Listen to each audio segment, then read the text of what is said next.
இல்ல நான் என்ன சொல்றேன், இதே போன்ற வழக்குகள் ஏற்கனவே இதே போன்ற வழக்குகள் வந்து உச்சநீதிமன்றத்துல பல நேரங்கள்ல வந்தது. அதாவது தில்லி முதலமைச்சர் அரவிந்த் கெஜ்ரிவால் அந்த இடி ரெய்டுக்கு அப்புறம் தான் அவரு சிறைக்கு சென்றார். தன்னுடைய முதலமைச்சர் பதவியை இழந்தார். இன்னைக்கு ஆம் ஆத்மி கட்சி எந்த நிலைமையில இருக்குன்னு உங்களுக்கு தெரியும். ஆம் ஆத்மி கட்சியோட எத்தனை மந்திரிகள் உள்ள போனாங்க. அதுவும் வந்து பல சட்ட போராட்டங்களுக்கு பிறகுதான் அப்பேற்பட்ட அரவிந்த் கெஜ்ரிவால் என்கின்ற ஒரு பெரிய மாமனிதர் சிறைக்கு சென்றார்.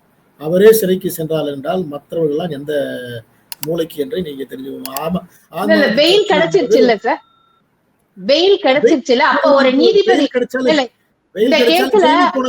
ஜெயிலுக்கு போனது தானே, ஜெயிலுக்கு போனதுதான். ஆனா அதற்கு பிறகு பெயில் கிடைச்சது. எனக்கு ஞாபகம் சரியா இருந்தா நீதிபதி அந்த வழக்குல கூட சொல்லியிருந்தாரு, எப்பதான் முடிப்பீங்க இடி இந்த வழக்க, எவ்வளவு நாள் ஒருத்தர் விசாரணை கைதியா நீங்க வச்சிருப்பீங்க, ஆதாரங்களை எப்பதான் நீங்க சமர்ப்பிப்பீங்க, எப்பதான் முடியும் இந்த வழக்கு அப்படின்னு கேட்டதான் எனக்கு ஞாபகம்.